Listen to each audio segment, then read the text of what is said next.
Jusqu'à 9h30, les choses de la vie avec Julia. Et avec Pascal Tréorel. Bonjour Pascal. Bonjour Julia, bonjour aux éditeurs, aux animaux. Merci d'être avec nous, merci de répondre aux questions de nos auditeurs concernant leurs animaux de compagnie, leurs chiens, leurs chats. Vous nous appelez 02 31 44 48 44. Jusqu'à 9h30, les choses de la vie avec Julia. Et avec Pascal Tréorel, éducateur canin dans le Calvados, pour répondre à toutes vos questions concernant vos animaux de compagnie, essentiellement les chats, les chiens. Pascal, on est prêt ?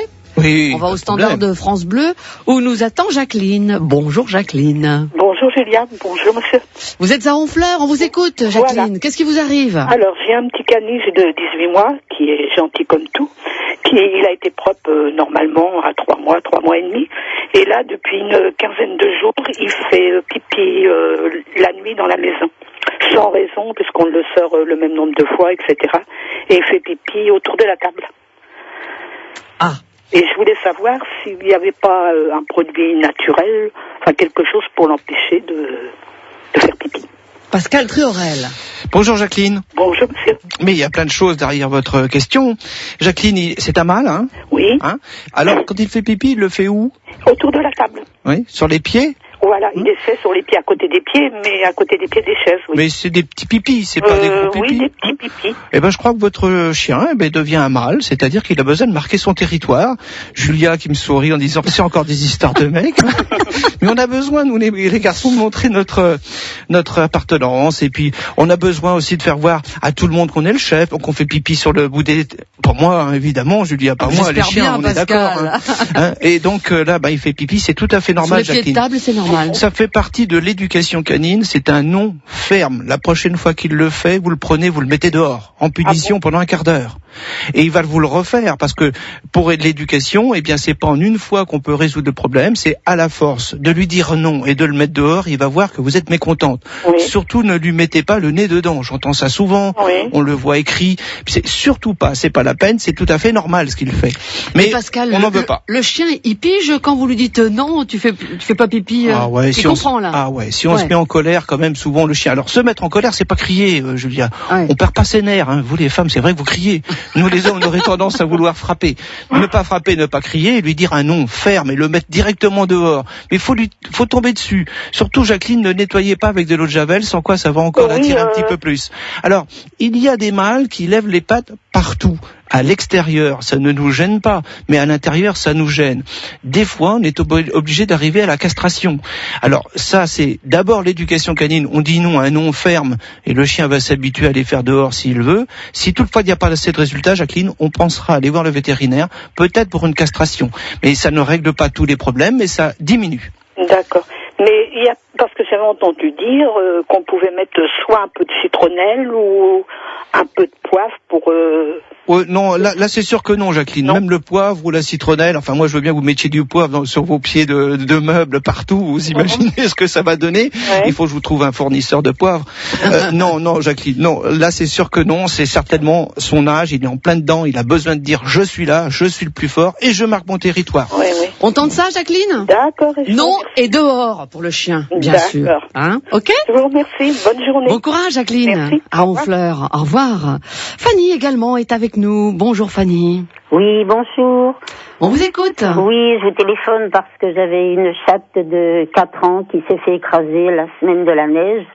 Et j'ai un chien de 12 ans avec qui tous les deux vivaient divinement bien.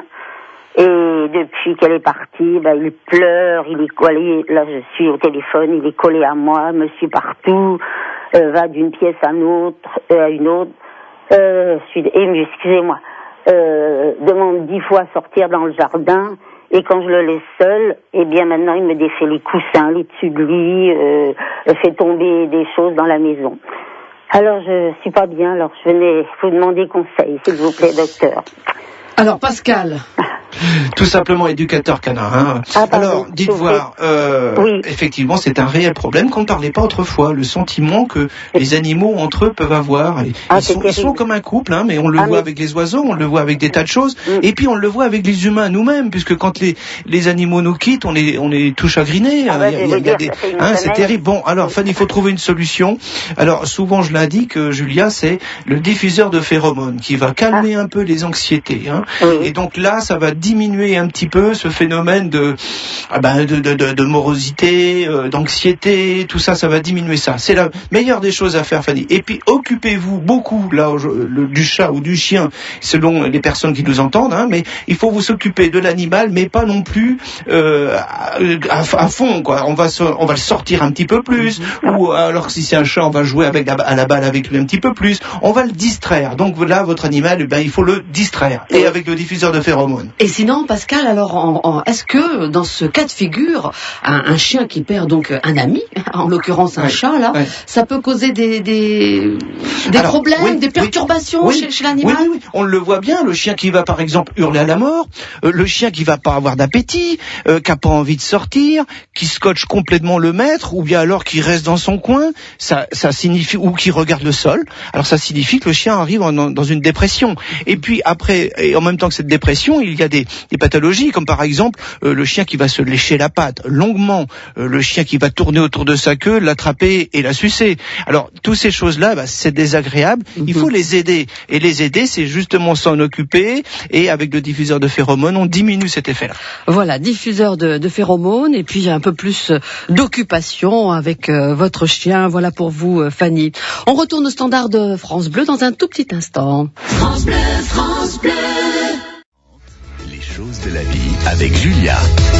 Et avec Pascal Tréorel, éducateur canin dans le Calvados, pour répondre à vos questions concernant vos chats, vos chiens. Pascal, je vous propose d'accueillir Béatrice maintenant. Béatrice qui est dans le Calvados à Clécy. Bonjour, bienvenue à vous. Oui, bonjour. On vous écoute, Béatrice. Voilà. On a posé des voilages hier, et puis mes deux chats se font les griffes dessus. Comment je peux faire pour, Mince alors. Ouais. Alors là, j'ai accroché du papier d'alu avec du scotch pour essayer de... ils ont peur du papier d'alu, mais bon, on va laisser ça comme ça, quoi. Alors moi, je comprends, Béatrice, ça m'énerve, les chats qui s'accrochent au rideau, surtout quand c'est des beaux rideaux. Ah ouais. Oh. Puis c'est du lin, alors... Est-ce qu'on leur coupe les ongles? Bonjour Simone, la solution rapide. Béatrice. Oui.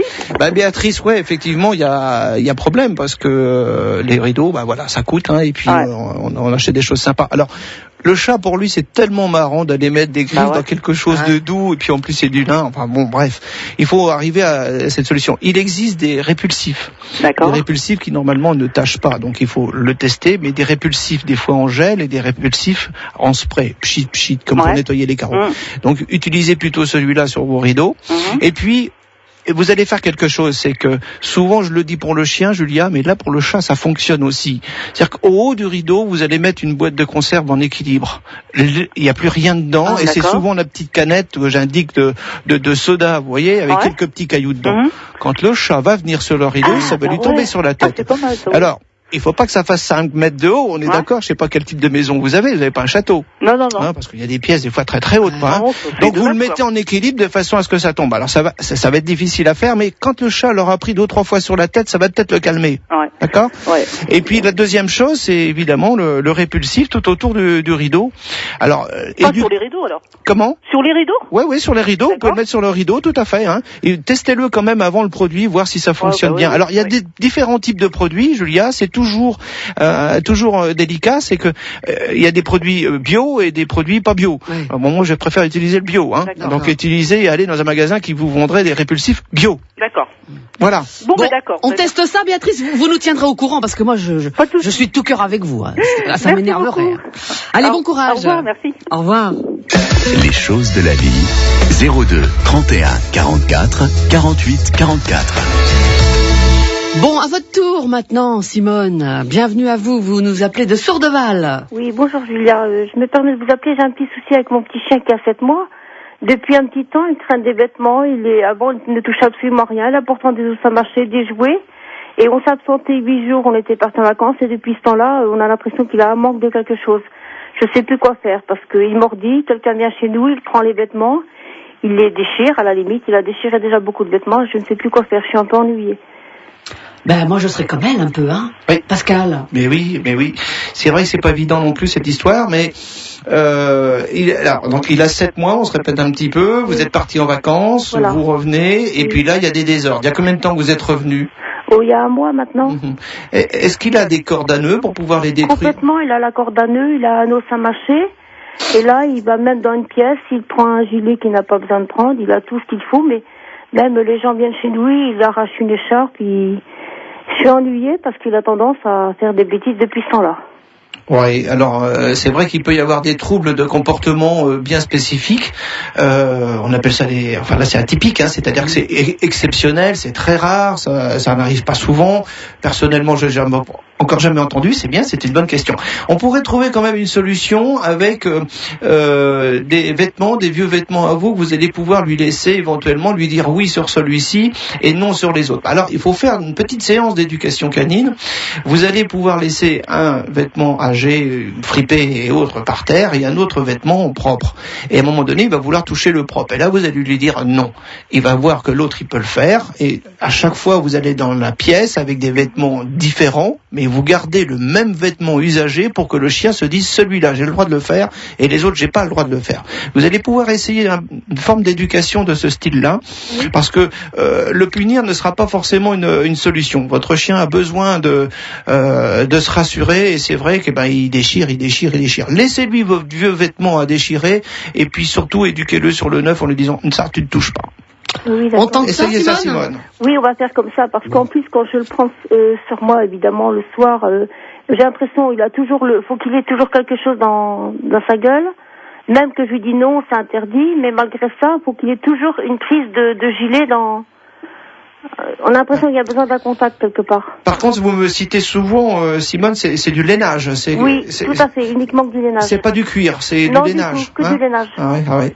Voilà, Pour tester les vieux lainages, Oui. et un petit peu d'éducation, puis n'hésitez pas à revenir vers Pascal si Très bien. Si ça ne s'arrange pas. D'accord, Simone? Merci beaucoup. Bonne journée à Sourdeval. Merci, au revoir. À très bientôt. Et puis on a aussi Thomas qui patiente au standard de France Bleu. Thomas, bonjour et bienvenue. Bonjour. On vous écoute, Pascal vous écoute. Donc voilà, moi j'ai un chien qui a 9 mois maintenant et il est destructeur dès que je suis pas avec lui. Alors, Pascal, un chien destructeur, donc il vous abîme tout dans la maison? Ah, il a tout fait. Il me prend tout ce qui est câblage, le papier peint et j'en passe. Et c'est quelle marque que de chien? C'est un bulldog français croisé berger belge. Quelle race plutôt? Oui, c'est pas grave. C'est pas grave parce que vous avez bien compris, Thomas. Bonjour, Thomas. Oui.